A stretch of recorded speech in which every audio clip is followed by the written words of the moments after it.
ಬೆಂಗಳೂರ ತಿಮ್ಮಣ್ಣ ಬಾವ ಅಲ್ಲಿ ಒಂದು ಬರೀ ಜಮೀನ್ ಮಾಡಿದ್ದ. ಏನತ್ರ ಬಹಳ ದಿವಸದಿಂದ ಹೇಳ್ತಾ ಇದ್ದಿದ್ದ, ಬಾವ ವಾರ ಒಂದು 8 ದಿವಸ ಉಳ್ಕೊಂಡು ಹೋಗ್ಲಕ್ಕೋ ಹೇಳಿ. ನಾನು ಎಂತ ಮಾಡಿದೆ, ಹೋದಿ ಅವ್ರ ಮನೆಗೆ ಒಂದು ವಾರ ಉಳಿದಿ. ಅವ್ರ ಮನೆ ಹತ್ರ ಒಂದು ಹಾಲಿನ ಡೈರಿ ಇತ್ತು.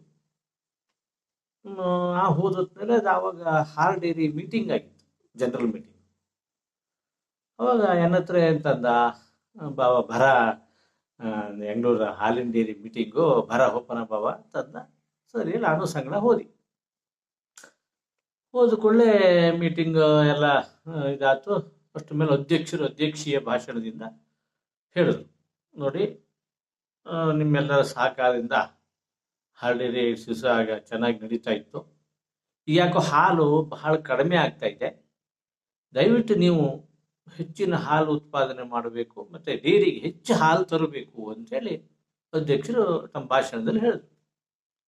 ಹಾಗಾದ್ರೆ ಅಷ್ಟು ಹೇಳಿದ್ದೆ. ಮರು ದಿವಸದಿಂದ ಎಷ್ಟು ಹಾಲು, 1 ಲೀಟರ್ ಕೊಡೋವು 2 ಲೀಟ್ರು, 2 ಲೀಟರ್ ಕೊಡೋವು 4 ಲೀಟ್ರು, 4 ಲೀಟರ್ ಕೊಡೋವು 8 ಲೀಟ್ರು. ಅಯ್ಯೋ, ಹಾಲು ಡೈರಿ ಸಿಕ್ಕಾಬಟ್ಟೆ ಹಾಲು.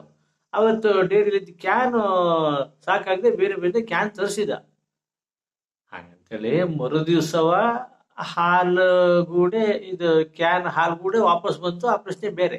ಆದ್ರೂ ಡೈರಿಗೆ ಹಾಲು ಹೆಚ್ಚು ತರಬೇಕು ಹೇಳುವಂತ ಅಧ್ಯಕ್ಷರ ಮಾತಿಗೆ ಆ ಜನ ಬೆಲೆ ಕೊಟ್ಟುವಲ್ಲಿ ಅದು ಅದು ಅದು ಇಂಪಾರ್ಟೆಂಟ್.